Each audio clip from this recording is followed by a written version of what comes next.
Bonjour à toutes et à tous, je suis très heureuse de vous retrouver pour cette nouvelle édition de Business Africa et comme vous le savez, 150 $ sont encore à gagner aujourd'hui en fin d'émission avec le jeu Business Africa, mais tout de suite voici les titres. La capitale économique ivoirienne poursuit sa modernisation de ses infrastructures en chantier nécessaire mais qui inquiète les riverains du métro urbain. Ce que nous demandons, nous souhaiterions de nos gouvernants, ils dévient le passage du métro. C'est tellement simple. C'est plus moins cher que de tuer 150 familles qui font peut-être 1500 personnes. Générateur électrique hors de prix mais soleil à gogo, la Somalie trouve la solution pour briser le cercle vicieux de l'électricité trop chère. Nous devons encourager les Somaliens à utiliser l'électricité solaire et ses avantages. C'est favorable et bon pour l'environnement. Le Bénin tient tête au changement climatique et aux inondations grâce à un système d'alerte précoce. Nous sommes souvent inondés sans qu'on s'y attende. Les inondations détruisent nos récoltes et tuent beaucoup d'enfants. Le progrès économique impose parfois de lourds sacrifices sociaux et humains aux populations. C'est le cas actuellement dans la capitale économique ivoirienne lors de la construction des voiries et des infrastructures de transport. Nous prenons le chemin du chantier du métro urbain d'Abidjan où les riverains sont confrontés à la démolition de leurs maisons. Reportage Ma Camara. Comme un château de cartes, des bâtiments autour de la construction du métro urbain d'Abidjan se sont écroulés et continuent de s'écrouler sur une distance de 37 km dans Abidjan. Les habitants ont été sommés de quitter leur logement sans préavis, comme nous explique cette veuve animée par la peur pour la scolarité de ses enfants. Pour elle, c'est toute une vie de plus de 40 ans qui s'envole. On est inquiet. Où faut partir avec nos enfants? Même si je pourrais dire à mes parents de m'aider là. Mais chacun a ses biens. Voilà mes petits-enfants. Je ne veux pas les inscrire. Je vais où? Avec mes enfants, je vais où? Je ne suis pas contre, je ne peux pas aller contre l'État. Mais ce que je voulais signer, ce sont eux qui sont les gens de loi. Même ici, un locataire, avant de lui dire de quitter ta maison, tu le préviens. Ça fait comme 40 ans que je suis ici. À proximité du camp du 43e BIMA de l'armée française situé dans la commune balnéaire de Port-Bouët, ce sont plus de 150 familles qui sont concernées sur les 13 000 affectées par le projet. Les riverains n'entendent pas baisser les bras. Ils se sont constitués en collectif pour défendre leurs droits et intérêts. Notre rencontre avec le ministre des Transports, il nous a dit qu'il ne peut pas dépasser décembre. J'ai pris sur moi la responsabilité de lui dire que nos enfants soient à l'école, nos petits-enfants soient à l'école. Ils ont droit au savoir. Alors s'ils ne peuvent pas arriver en décembre, qu'est-ce qu'on fait de nos enfants, nos petits-enfants? Alors ce que nous demandons, nous souhaiterions de nos gouvernants, ils dévient le passage du métro. C'est tellement simple, c'est plus moins cher que de tuer 150 familles qui font peut-être 1500 personnes. Autour de ce projet de désengorger et de désenclaver des banlieues du Grand Abidjan, c'est le désespoir chez les habitants. À en croire cette retraitée de 72 ans, 2 personnes ont déjà trouvé la mort depuis l'annonce de cette nouvelle dans sa cité. Vous voyez, c'est cette charmante dame-là, après nous avoir annoncé le 23 août qu'on doit déguerpir les lieux le 25 août 2022, elle n'a pas supporté, les nerfs ont lâché. Le 25 août, nous avons fait son enterrement. Nous demandons pardon au président de la République. Nous sommes ses vieux enfants. Il ne faut pas qu'ils nous laissent dans la rue. De nombreux projets de construction de voiries et d'infrastructures sont en cours à Abidjan et selon cet architecte, il devrait transformer la silhouette de la perle des lagunes. Abidjan, déjà, elle est en train de revoir toutes ses infrastructures et on est en train d'adapter donc de nouveaux quartiers, de nouvelles infrastructures qui permettent une expansion plus fluide pour on va dire le Grand Abidjan qui était prévu. Le métro urbain, il va contribuer à l'esthétique de la ville. Tout ce que vous agissez, nous en tant qu'architectes, on façonne les villes. Tout bâtiment que l'on crée, que ce soit un bâtiment résidentiel ou un bâtiment à but fonctionnel, commercial ou quoi, ça nous donne forcément une nouvelle image du quartier. Le transport représente la troisième dépense importante pour les Ivoiriens. Les embouteillages qui ont fait perdre près de 5% du PIB en 2017 au pays, selon un rapport de la Banque mondiale. La Société ivoirienne de la gestion du patrimoine ferroviaire assure que toutes les personnes impactées par ce projet seront indemnisées. Selon lui, ce projet offre une solution économique à une capitale longtemps asphyxiée par des embouteillages et les longues distances pour relier les quartiers. Malgré toutes les infrastructures qui ont été construites ces dernières années, le métro vient s'ajouter donc aux différentes solutions qui ont été mises en œuvre pour accroître la mobilité de la ville d'Abidjan. Et qui dit mobilité dit forcément performance économique de la ville. Donc c'est très très très important que cette ligne puisse entrer en circulation rapidement. Tout le monde aura gain de cause à partir du moment où ces personnes-là viendront à nous avec des documents fiables. J'en parle parce que notamment en ce qui concerne le foncier, il y a beaucoup qui sont propriétaires des terrains, mais ils n'ont pas de papiers vraiment qui puissent nous permettre de leur reconnaître leurs droits. Le métro urbain d'Abidjan devrait entrer en service en 2025. Une bonne nouvelle pour les usagers qui seront plus de 500 000 à l'emprunter chaque jour.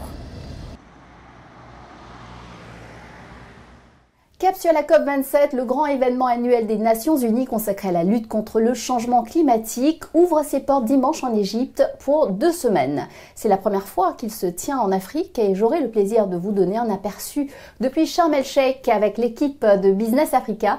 Déjà, les pays du continent se préparent à défendre leur position sur les solutions à privilégier pour atteindre la neutralité carbone. Exemple avec l'Afrique du Sud qui va dévoiler son plan pour intéresser les capitaux privés à sa transition énergétique. Objectif, fermer 10 centrales à charbon et produire des véhicules électriques. Les compagnies aériennes africaines peinent à se relever du Covid. Si elles ont bien repris leur trafic sur 99,2% des lignes qu'elles prenaient en charge avant la pandémie, il n'en va pas de même pour les usagers. Selon les chiffres de l'Association des compagnies aériennes africaines, il manque toujours un tiers de passagers sur les lignes intérieures du continent. Pendant ce temps, en Somalie, la Banque mondiale estime qu'11 millions de personnes n'ont pas accès à l'électricité. Les générateurs alimentés au diesel sont la première source d'une énergie parmi les plus coûteuses au monde, autour d'$1 le kilowattheure. Mais aujourd'hui, grâce à une centrale solaire établie en bordure de la capitale Mogadiscio, ces coûts ont fortement reculé, un véritable coup de fouet pour l'économie locale. Regardez. L'accès à l'électricité est un vrai défi pour de nombreux habitants de Mogadiscio. Le coût n'est pas seulement prohibitif, les Mogadisciens paient aussi le prix fort en termes de santé et de confort. Le hurlement quotidien d'énormes générateurs diesel émettant une épaisse fumée, des factures d'électricité élevées, c'était vraiment intenable pour beaucoup d'entre eux. Et aujourd'hui, un nouveau projet d'énergie solaire lancé par Beko Lightning Company à Mogadiscio transforme progressivement la production et les coûts énergétiques. Beko a été lancé en 2014. À cette époque, toute la ville n'avait pas de système électrique. Ce que je veux dire par système électrique, tout était à basse tension. En ce moment, nous avons un système 11 kPa, un système 33 kPa, des sous-stations presque comme n'importe quel autre fil du monde. Le diesel est cher, le solaire est beaucoup moins cher, donc l'une des raisons pour lesquelles nous sommes intéressés à investir dans l'énergie verte, c'est tout simplement un bon business parce que nous avons plus de 3000 heures d'ensoleillement par an. La société basée à Mogadiscio a récemment signé un contrat de 30 millions de dollars pour générer 35 MW. Cela comprend 25 MW à partir de l'énergie solaire et 10 MW à partir de la batterie. L'entreprise exploite également 500 transformateurs pour augmenter la distribution de l'énergie. Grâce à ces investissements, le projet solaire a déjà apporté une énorme amélioration au quotidien des habitants. Nous avions l'habitude de commuter ici plus de 5 générateurs lourds qui produisaient 5 MW et ils étaient très bruyants tout en polluant l'atmosphère. Aujourd'hui, l'accès à une électricité fiable et bon marché est devenu une réalité pour de nombreux ménages et les consommateurs professionnels comme les hôtels qui souffraient de frais fixes élevés en raison d'une électricité coûteuse, ont vu leurs dépenses mensuelles baisser considérablement. Beko nous fournit actuellement l'électricité la plus fiable et la moins chère de la Somalie, et elle est toujours disponible. Le prix de l'électricité est moins cher qu'avant. Auparavant, je payais plus de 600 US$ pour l'électricité dans mon entreprise. Mais maintenant, les tarifs ont baissé. Je paye moins de 200$ avec de l'électricité puissante. Avant Beko, le tarif était de 1,20$ par kilowatt, et avec cela, nous ne pouvons pas utiliser de machines lourdes pour les activités hôtelières à cause de ce tarif.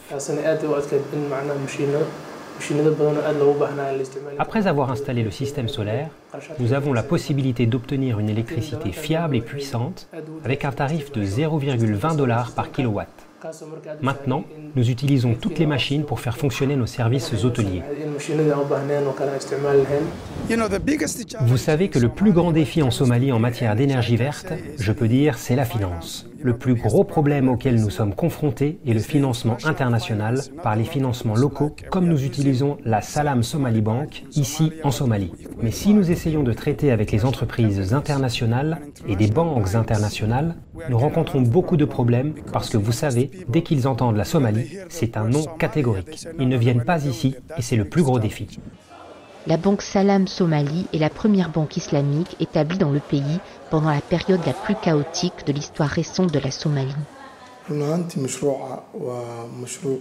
Ce projet d'énergie solaire est colossal et c'est l'un des plus gros investissements mis en œuvre par la Salam Somali Bank. C'est un projet en cours et nous estimons un investissement de plusieurs millions de dollars. Selon une étude de la Banque africaine de développement, la Somalie a un potentiel d'énergie solaire de plus de 2000 kWh par mètre carré. Cela contraste cependant avec le fait que seulement 16% de la population a accès à l'électricité. Nous devons encourager les Somaliens à utiliser l'électricité solaire et ses avantages. C'est favorable et bon pour l'environnement. Je veux dire que la Somalie est confrontée à la sécheresse et aux inondations, et ceci dû au manque de respect de l'environnement. Les principaux défis liés à l'utilisation de produits propres et verts en Somalie sont le manque de connaissances sur l'énergie verte, car ils ne le savent pas souvent. Il faut du temps pour le présenter. Pour Beko, l'objectif ultime est d'éliminer progressivement les groupes électrogènes diesel et d'adopter des options plus propres et plus vertes. L'énergie solaire est en tête de liste. Cette orientation permettra non seulement d'alléger le fardeau des frais généraux d'électricité élevés, mais contribuera également à réduire la pollution de l'environnement.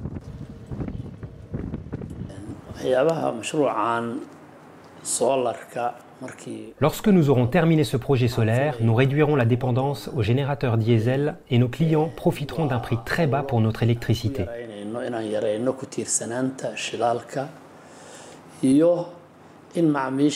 Comme vous le savez, lorsque nous utilisons le diesel auparavant, le prix était toujours très élevé. Avec plus de 3000 heures d'ensoleillement par an, l'investissement dans l'énergie solaire en Somalie peut être une entreprise rentable et une voie sûre vers l'énergie verte. Cependant, l'accès limité au crédit, les investissements internationaux réticents et les problèmes de sécurité risquent de freiner cette transition massive vers l'énergie solaire.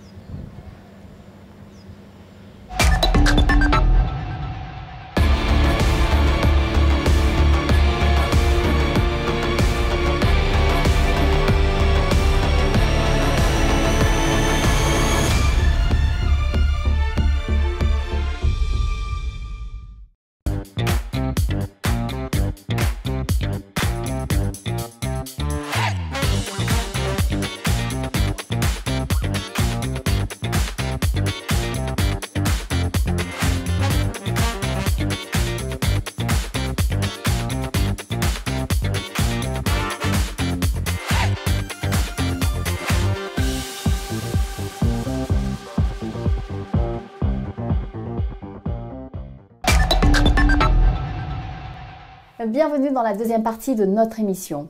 Après des décennies de sous-bancarisation, l'Afrique est entrée dans l'ère du paiement électronique et des crypto-monnaies. Un marché colossal qui attire toutes les convoitises et va parfois plus vite que les infrastructures chargées de le contrôler. Dans ce paysage, qu'en est-il de la carte de paiement JIMAC, le groupement interbancaire monétique de la CEMAC qui regroupe les 6 pays d'Afrique centrale? J'ai posé la question à Valentin Mbozo, directeur général du JIMAC dans ses bureaux à Yaoundé. Il a lancé cette carte qui s'est aujourd'hui hissée au rang des grandes cartes internationales avec plus de 11 millions de transactions traitées. Écoutons-le. Bonjour Valentin, le JIMAC fête cette année ses 10 ans. En 2016, vous avez créé avec la Banque centrale des États d'Afrique centrale la carte bancaire JIMAC qui venait concurrencer les grandes cartes Visa, Mastercard ou encore UnionPay. En quoi ce lancement était révolutionnaire? La carte JIMAC lancée en 2015 a été révolutionnaire parce que avant cette carte, il n'y avait pas d'interopérabilité sous-régionale. On est une entité de 6 pays qui a une banque centrale qui émet une monnaie appelée le franc CFA qui est adossée à l'euro. Et l'interopérabilité se faisait à l'international à des coûts prohibitifs. Et le grand avantage que la carte JIMAC a apporté dans la sous-région, c'était le fait de permettre une interopérabilité entre les banques de la sous-région et aussi en termes de coûts. Lors du lancement du JIMAC, vous aviez annoncé que l'un des objectifs prioritaires était la démocratisation de la carte bancaire. Mais quand on regarde le taux moyen de bancarisation de la sous-région, on arrive à peine à 15%, la moitié du taux de l'Afrique subsaharienne. Comment l'expliquez-vous? Si on se place en termes de pourcentage de la part de marché de la carte JIMAC désormais dans la CEMAC, c'est la deuxième carte dans la CEMAC derrière la Visa. Et dans bientôt peut-être même la première. Donc de succès, oui. Les gens maintenant savent ce que c'est qu'une carte. Ils ne savaient pas, bon, parce que c'était la grosse élite qui avait des cartes internationales et le petit peuple n'avait pas de carte. Donc maintenant, quand on dit démocratiser, c'est parce que tout le monde maintenant, sans exception, des gens très modestes ont cette carte-là. En 2012, vous êtes à la tête du JIMAC en tant que directeur général et vous bénéficiez du soutien de votre tutelle, la Banque centrale des États d'Afrique centrale. En quoi le JIMAC a-t-il amélioré la vie quotidienne des Centrafricains et quel est le principal défi qui vous reste à franchir d'ici 2030? En termes d'amélioration ou de révolution de la vie des habitants de l'Afrique centrale, je parlerai d'abord de la mobilité. Imaginez-vous que de ville en ville ou de pays en pays, il était difficile de se promener sans le cash. Maintenant, cela est une évidence et ça permet aux populations de la sous-région de se mouvoir en toute sécurité sans avoir des espèces dans la poche, de pouvoir payer ou faire des retraits où qu'ils se trouvent. Il y a une autre évolution qui n'est pas peut-être carte, mais qui est mobile. Nous avons fait ce qu'on appelait l'interopérabilité intégrale. C'est la carte, les transactions cartes, mobiles et transferts qui convergent dans les plateformes et qui permettent une totale mobilité ou qui prennent en compte l'essence même des populations de la sous-région. Qu'en pensez-vous du projet de crypto-monnaie en Centrafrique avec le lancement du Sango Coin? De quoi s'agit-il? Est-ce une initiative qui peut être reprise sur tout le continent? Les initiatives d'innovation sont toujours les bienvenues. Mais la faisabilité peut poser problème. Quant à la disponibilité de l'outil ou de la monnaie en question, parce que dans un pays, chaque citoyen est en droit de pouvoir payer à tout moment. Enfin, la monnaie qui est désignée comme monnaie locale. Or, quand on regarde l'environnement numérique et digital en Centrafrique, il est encore à l'état limite ou primaire. Donc, je redoute seulement que quelque part on ait mis la charrue avant les bœufs. À savoir que peut-être qu'il faudrait réfléchir dans les jours, les années, les mois à venir sur comment évoluer vers ces monnaies, mais il y a un problème qui est posé. Bon, est-ce que ce serait viable pour les autres pays? Je ferai la même analyse. Dès lors que les infrastructures ne sont pas encore complètement disponibles, il ne serait peut-être pas Comme monnaie, oui, mais comme monnaie nationale, un peu réservé sur ce point. En plus d'une situation politique instable marquée par de violentes manifestations qui ont fait des dizaines de morts, le Tchad est en proie à une urgence climatique. Le pays a connu ses pires inondations en 3 décennies. L'état d'urgence a été proclamé, 1 million de personnes sont affectées et des centaines d'hectares de terres agricoles ont été ravagés. Et justement, peut-on prédire ces inondations catastrophiques? La vaste plaine côtière du Bénin, où la population a toujours vécu d'aquaculture et d'agriculture, a peut-être la réponse. Après des inondations dévastatrices en 2010, le Bénin a mis en place un système d'alerte qui fonctionne. Nous l'avions constaté sur place en 2014 dans ce reportage de Lorraine Rimondi. C'est au sud du Bénin que vit la majeure partie de la population, là où sont situées les grandes villes comme Cotonou, la capitale économique, et Porto Novo, la capitale administrative. C'est là que se déploie une vaste plaine côtière constellée d'une multitude de fleuves, dont le Niger et l'Ouémé. Des villages vivent là depuis toujours, de pêche et d'agriculture. Mais depuis quelques années, cet environnement fertile se fait de plus en plus menaçant.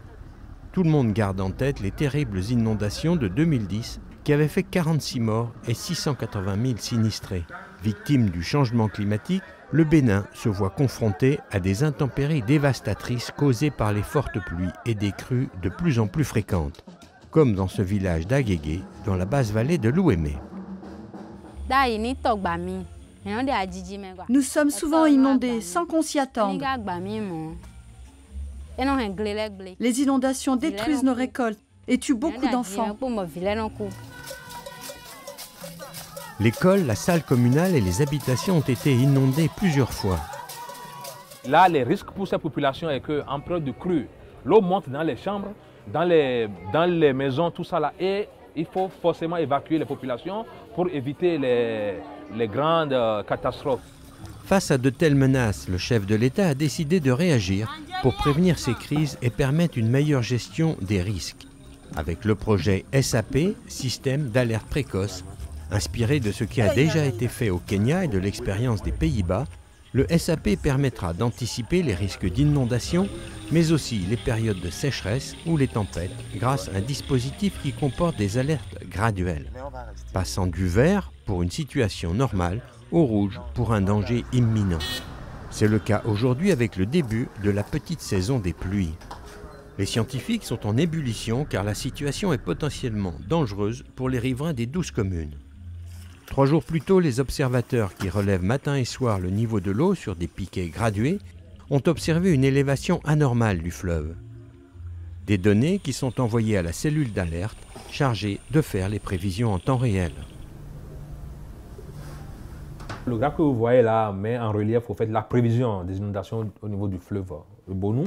Là, vous voyez ce que c'est les observations, c'est-à-dire que c'est les informations que nous avons reçues de nos lecteurs au niveau de au niveau de la station de Bonou.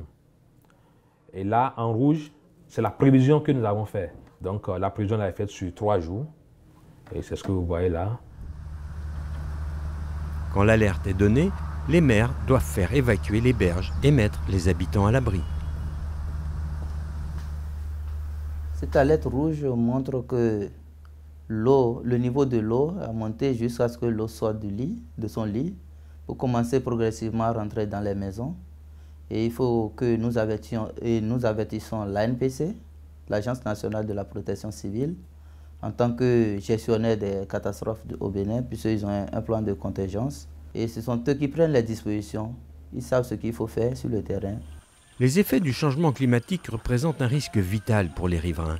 Mais c'est aussi un coût. La catastrophe de 2010 avait entraîné des dommages estimés à 127 milliards de francs CFA, près de 200 millions d'euros. Et avec aussi des impacts pour les populations, exemple avec le fleuve Niger. Lorsqu'il y a débordement, et nous n'arrivons pas à canaliser ce fleuve, et ça emporte des récoltes, ça emporte des habitations, ça crée le désarroi à toutes les populations qui sont autour.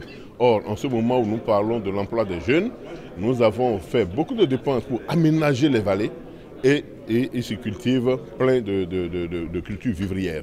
Alors, vous voyez, le déficit de la culture vivrière, ça met en cause, en quelque sorte, la sécurité alimentaire et nutritionnelle de la population. Ça met en cause l'emploi des jeunes. Et donc, nous allons rechercher des ressources qui sont très importantes, de l'ordre de plus de 95 milliards, pour pouvoir aménager les digues, parce que nous avons déjà fait une partie, mais c'est un problème de ressources, pour aménager les digues tout le long du fleuve du Niger, par exemple, et ça nous permettra de contenir, en cas d'inondation, de contenir le fleuve dans son lit. La commission de modélisation économique des impacts et de l'intégration des changements climatiques, créée par le gouvernement, elle devra prévoir l'impact économique et le coût de l'intégration des changements climatiques dans le budget de l'État. Une décision politique qui implique la mobilisation de plusieurs ministères. La commission qu'on vient d'installer est un outil que nous mettons non seulement en place pour la coordination des décisions, mais pour prendre des décisions beaucoup plus professionnelles. Parce qu'aujourd'hui, la croissance que nous recherchons ne doit pas être une croissance erratique. C'est une croissance durable, stable. Et qui parle de stabilité, parle aujourd'hui de la gestion du changement climatique. Le Bénin est l'un des 11 pays d'Afrique à bénéficier du projet SAP appuyé par le PNUD. Et sur le long terme, l'ambition affichée est de travailler avec ses voisins d'Afrique de l'Ouest. D'ores et déjà, le pays fait figure de pionnier, au-delà même du continent, preuve d'une réelle volonté politique de prendre son destin en main. Plutôt que d'être des assistés humanitaires, essayons donc d'anticiper ces risques de façon professionnelle et de manière à les intégrer dans nos prévisions budgétaires.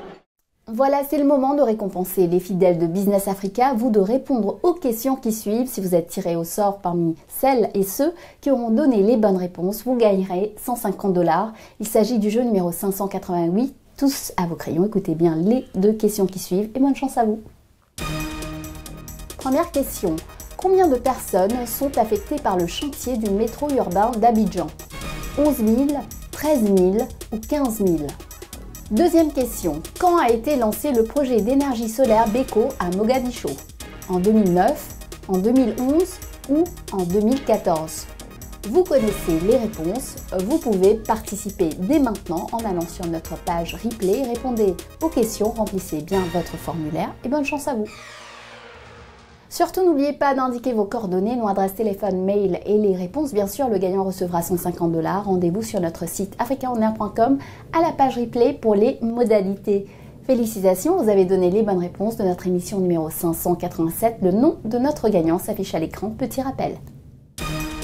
Première question. Combien de cacaoyers compte la plantation de Julie Nyangui?